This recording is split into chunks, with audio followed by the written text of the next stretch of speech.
BC సంఘాల మద్దతు మల్లన్నకే. BC బిడ్డ గెలుపు కోసం ఏకగ్రీవ తీర్మానాలు. జాతీయ బీసీ సంక్షేమ సంఘం అధ్యక్షుడు ఆర్ కృష్ణయ్య వెల్లడి. తెల్లబట్టలేసుకుంటే ఓడుస్తలేరు. అక్రమాలను ప్రశ్నించినందుకు వేధించినారు. నన్ను చంపేందుకు ఆర్మూర్ జీవన్ రెడ్డికి సుపారీ. ప్రాణాలు లెక్క చేయకుండా పోరాడిన. పెట్టని కేసులు లేవు, పోరాడని అంశం లేదు. నా జీవితం మొత్తం ప్రజాసేవకే అంకితం. అన్యాయం ఎక్కడ జరిగినా పోరాటమైన పంథ. పట్టభద్రుల ఎమ్మెల్సీ అభ్యర్థి తీన్మార్ మల్లన్న. మల్లన్న గెలుపు లాంఛనమే. ఎమ్మెల్సీ ఉప ఎన్నికపైన సీఎం రేవంత్ రెడ్డి సమీక్ష. మున్నూరు కాపు బిడ్డని చట్టసభల్లోకి పంపాలి. ప్రజల గొంతుకగా కొట్లాడిన వ్యక్తి తీన్మార్ మల్లన్న. మున్నూరు కాపు సంఘం రాష్ట్ర అధ్యక్షులు దేవన్న. పట్టభద్రులంటే అలుసా?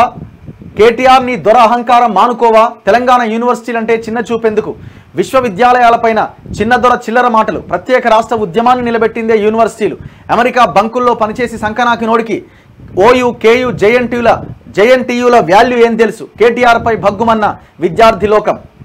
మరి ఆయన పనిచేసింది ఆన్నే కదా, పాయకాన్ల దుడుచుడు, పెట్రోల్ బంకులలో పనిచేసిన ఇదే కదా. అది అదివని కనబడదు ఆ పని.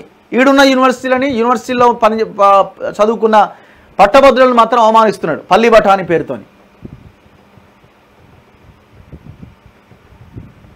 సో మొత్తానికి ప్రచారం అయితే కంప్లీట్ అయింది.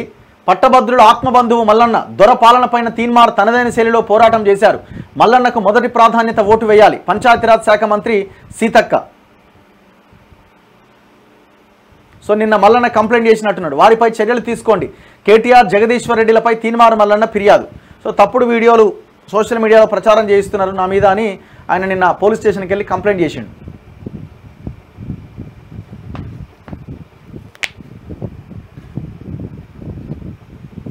సో మొత్తం 52 మంది అభ్యర్థులు పోటీ పడుతున్నారు ఈ బై ఎలక్షన్లో. రేపే పోలింగ్ జరగబోతున్నది. ఉదయం 8 గంటల నుంచి సాయంత్రం 4 గంటల వరకు ఈ పోలింగ్ ఉండబోతున్నది. సో మీరు 52 మందికి ఓటు వేయచ్చు. ఇందులో నోటా అనేది ఉండదు. 52 మందికి ప్రాధాన్యత క్రమంలో 1, 2, 3, 4 అనుకుంటే నెంబర్లు వేసుకుంటూ వెళ్ళిపోవచ్చు. సో ఫస్ట్ ప్రాధాన్యత ఓటు నాకేమని మల్లన్న అడుగుతూ ఉన్నారు. సో మనం ఆలోచించి ఓటేయండి. సో అన్ని రకాలుగా ఎవరైతే పోరాటం చేసిరో, ఎవరైతే గెలవబోతున్నారో, ఎవరి మీదైతే దాడి జరుగుతున్నదో, ఎవరి మీదైతే నానా యాగి చేస్తూ నానా బీభత్సం సృష్టిస్తూ ఈ ఎలక్షన్స్లో ఆయన్ని ఓడగొట్టాలని ప్లాన్ చేస్తున్నారో ఆలోచించి ఓటు వేయండి.